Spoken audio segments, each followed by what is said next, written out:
Hi, Duane Henry Hoefer Lyon, the street preacher in a series, Conversations with the Street Preacher. This is conversation number 12. Our theme today is Waltons Mountain lifestyle, or the simple life. How you like my little house here? I tell you what, I think I'm going to get over on that little half sofa bed later and take me a power nap. Now, I slept good last night. I slept in high 50-degree weather. Slept 9 hours, but wouldn't I like to have maybe some fried bologna and potatoes and some crackling cornbread and a big glass of sweet iced tea and lay over and read a few poems and go to sleep. Wouldn't that be good? I'll show you a Bible here first. Like this old Bible. Never seen one like it. It's a neat Bible. It's the British and Foreign Bible Society. Wow. Tell you what, I thought I had seen everything. Got my King James here with me today. Our scripture today is out of John chapter 14, verse 27. Peace I leave with you, my peace I give unto you.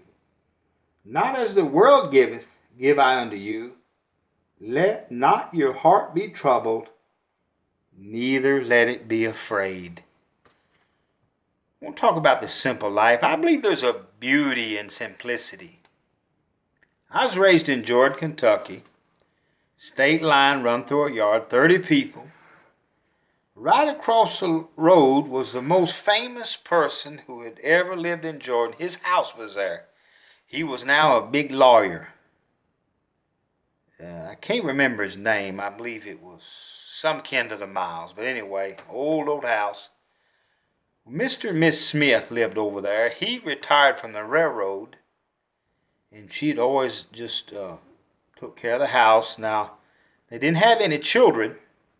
They were old-time folk. He always wore a railroad hat. And they didn't have any plug-ins in their house. No plug-ins. The light bulbs hung on a string. Had no heat. They burned coal, kind of like this old, we call this a shotgun house back in Kentucky and Tennessee. You could shoot in one door and the bullet go right out the back. It just straight through. And they burned coal and come out of Fort Kentucky with a little half dump truck, dump a big pile of coal every now and then. We'd haul that coal in coal buckets. And they didn't have running waters. The Jordan grocery, where all our riches went as boys, we'd haul hay just to go down there and eat big dogs and pickled bologna, crackers, and drink soda pop, eat candy bars and chips, sit on tractor seats and talk till they run us out of there. But that was kind of City Hall. And it was the mayor and sheriff was Chester Gargis. He ran the store. Funny guy, good guy. And drove a big black Lincoln. He started with nothing and got that store and made a fortune and spent a fortune. But we hauled water from the store. They let them have water. God bless the Gargises. To Mr. and Miss Mary Smith, we carried it up there. His name was Sam Smith. I couldn't remember it, but now I did. So we hauled coal, we hauled water, we hauled kindling up to the house. They had feather beds, and old iron beds with a feather mattress, and they'd heat an old iron at night and then wrap it in a feed sack and lay it at the foot of the bed, and we'd jump in there and they'd cover us up with quilts, and we'd let our feet be against that feed sack with that hot iron in there, and we'd chatter and finally fall asleep. Now, when you wake up, the coal had burned up, and it was cold as an ice box. You could hang meat in there, it was so cold. get up and Miss Smith would put the kindling in there and maybe some old newspaper and get it burning and start pouring the coal in there. You'd be hugging that old potbelly stove starting out, but I tell you what, it's like a train. That thing get to ticking, making that ticking noise and heating, and you'd back off there, and you was either burning up or freezing in that old house all the time. There wasn't a speck of insulation in it. But I learned a lot over there, and some of my great memories of childhood were right over at Mr. and Miss Smith. And we mowed the yard for her. She'd give us $1 or $2 a week. Mr. Smith, he'd have to do it behind his back. He didn't want us to get nothing. We was eating up groceries. They got commodities, and she would make corn cakes, not pancakes. Oh, I wish I had the recipe. And then she would have sorghum give to her, and big blocks of butter, and big blocks of cheese, and have cocoa, and she would make just a different kind of hot chocolate. I'd like to get that recipe and then just sell it, Miss Smith's hot chocolate. And I would also like to have Miss Smith's corn cakes. And they were good. And Miss Smith didn't go to church, but every Sunday morning she'd listen to radio and listen to preaching. And I went right up the road. We'd get a ride to church and walk back. Liberty Baptist Church, born again in 1970. I was 10 years old. But I got a glimpse of another life that I never would have got. Feather bed, the commodities, the hauling coal and water. A lot of people didn't live like they lived. They were type of throwback. But I think some of us need to go back to the throwback. I don't get to rhyme it this morning and start some poetry. But there is a beauty in simplicity. When you get full of this peace, Jesus said, peace I leave with you, and my peace I give unto you, not as the world gives. I know folks living in some shotgun houses are just as happy as they could be. Wonder what if Elvis might still be alive if he'd stayed in Tupelo in that little shotgun of a house. I was there just a spell ago, maybe a month ago. Got there real early in the morning and wasn't a soul around, and just me and Elvis. Looked all around. They said he came back there and stood up on the hill there and looked around. And there was a little monument of him as a boy. Elvis really looked country. And then later he was kind of king of the world. They had him in a cape and all. And I'm just wondering, though. There is a beauty in simplicity. I mean, I think we've lost something in America. I'm not against riches. If you want to write me a check, you got my email, I could sure use it. And I'll get a couple nights sleeping out of the car in the campground. I might get a cheap motel for a week. Or if you want me to come street preacher town, you email me. I'll move in with you. I'll move in your camper and street preacher town. Have call, will preach. Other times in my life, I've got to stay with people, and before I was a street preacher, really, and they would want me to stay a long weekend, 3 days, and feed me. Oh, they would feed me, but they didn't have any money, and I just liked to go there. So the deal was they'd feed me and cook all the meals, and I'd haul wood. They burnt wood, and we'd go out and cut wood all morning, get out that daylight, man. The squirrels wasn't even up. We'd haul wood, cut it. Now, my job was throw it in the old truck or on the trailer. And then, I don't know, 10, 11 o'clock, we'd get in. I mean, we'd have a load of wood. Go out every morning, 3 days in a row, Friday morning, Saturday morning, Sunday morning, and haul that wood. Get that wood in. I like to exercise. So to me, it was a workout. I didn't have to go to the gym that day.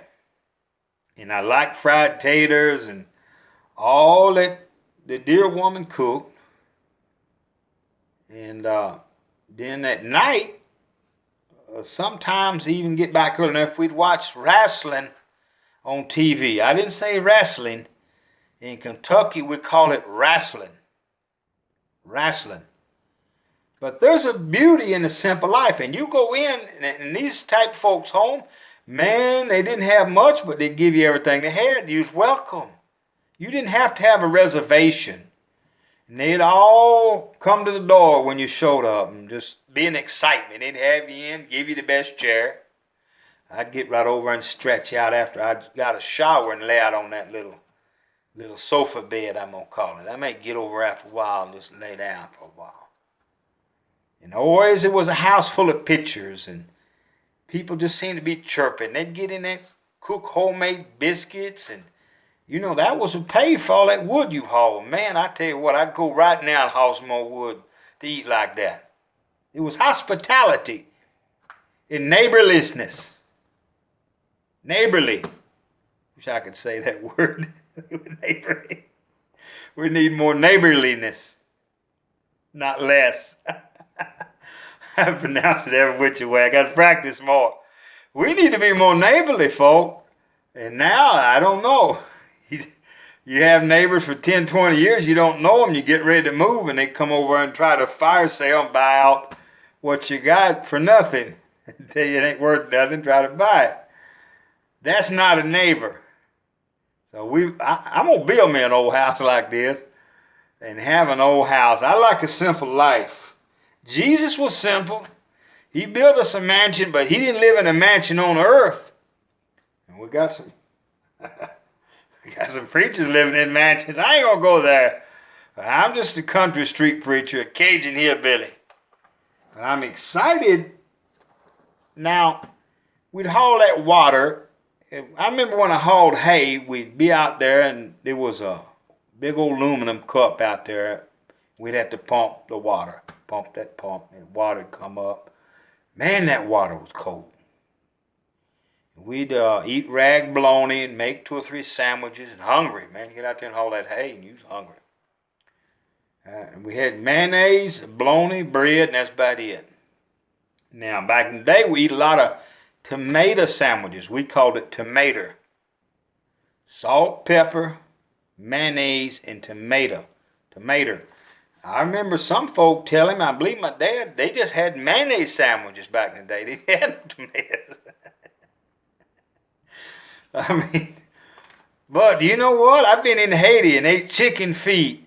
And they don't rarely eat chicken some of the places. They were very poor. Had rice and beans. And I like rice and beans. I wish I had some now.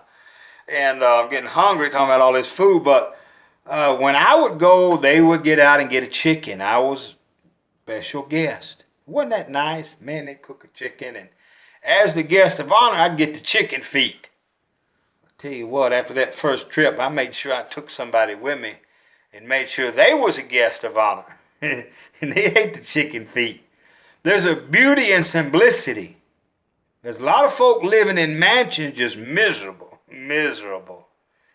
And then, you know, you can be poor and be miserable. I tell you, if you don't know Jesus, you're not going to be happy.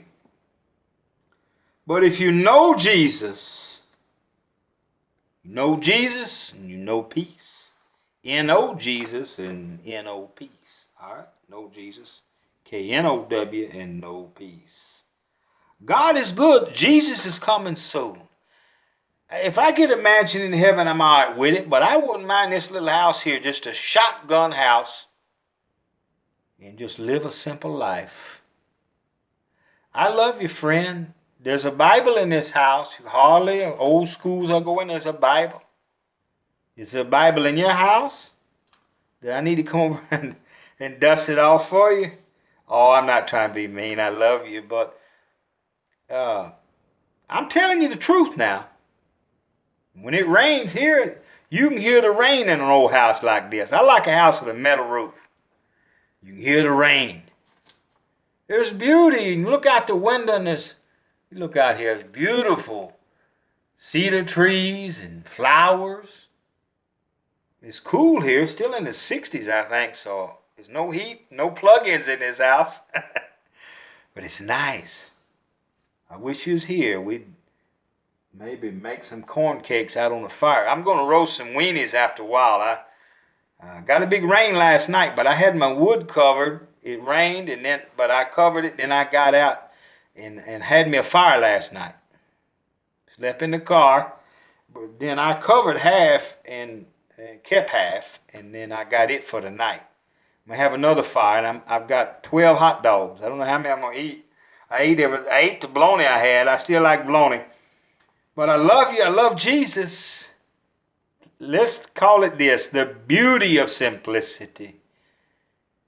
Beauty of simplicity. You know, you go camping and you can get down to basics. I think we need to unclutter our life. And I just think we got too many distractions. My cell phone, I guess, is in the car. I had looked at it. I don't keep it with me. I don't wear a watch. When the sun goes down, it's time to go to bed. And when the sun comes up, it's time to get up. Go to bed with the chickens and get up with the chickens. Oh, I'm happy. John 14:6, Jesus said unto him, I'm the way, the truth, and the life. No man comes to the Father but by me. Well, that's good, isn't it?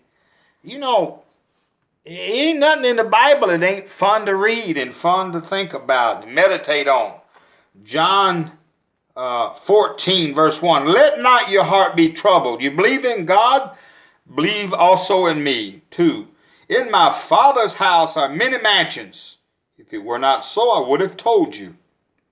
I go to prepare a place for you. Jesus, get my shotgun house ready.